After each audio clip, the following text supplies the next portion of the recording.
네, 어제 국정원이 국회 상임위 현안 보고를 통해 입장을 해명했지만 해킹 의혹을 둘러싼 여야의 공방은 오늘까지 이어졌습니다. 네, 이런 가운데 야당 혁신위원회는 6번째 혁신안을 발표했고 여당은 노동개혁특위를 공식 출범하며 노동개혁에 박차를 가하는 모습입니다. 네, 국회 취재기자 연결합니다. 이승현 기자.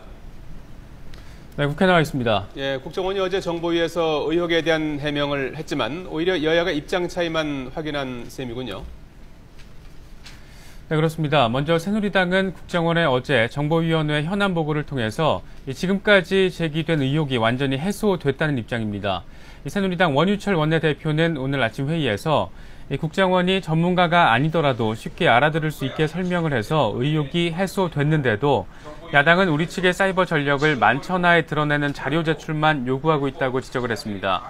황진화 사무총장도 야당이 끊임없는 의혹 제기로 국가정보기관을 해커 집단으로 매도해서 얻을 수 있는 게 무엇이냐면서 더 이상의 정치 공세를 자제해야 한다고 비판했습니다. 하지만 새정치연합은 객관적인 자료 제출 없이는 국정원의 해명을 믿을 수 없다며 압박을 이어갔습니다.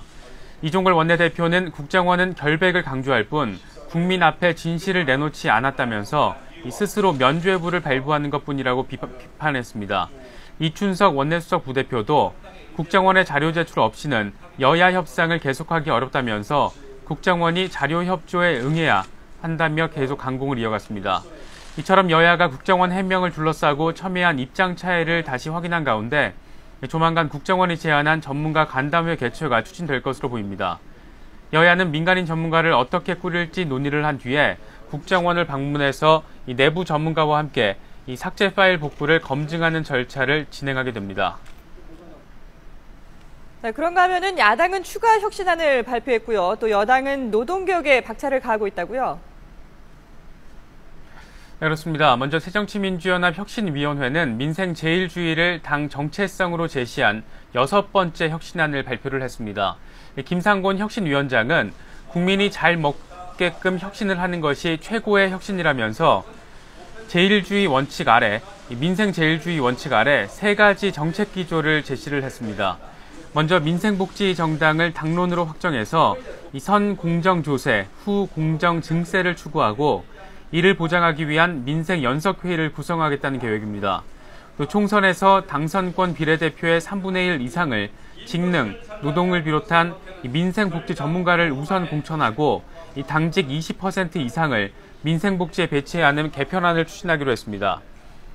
그런가 하면 새누리당은 하반기 최우선 과제로 제시한 노동개혁에 속도를 내면서 당내 노동개혁 특위를 공식 출범했습니다. 특위는 오늘 첫 회의를 열고 노동개혁 현안에 대한 고영선 고용노동부 차관의 업무 보고를 받은 뒤에 향후 활동 방향 등에 대해서 논의를 했습니다.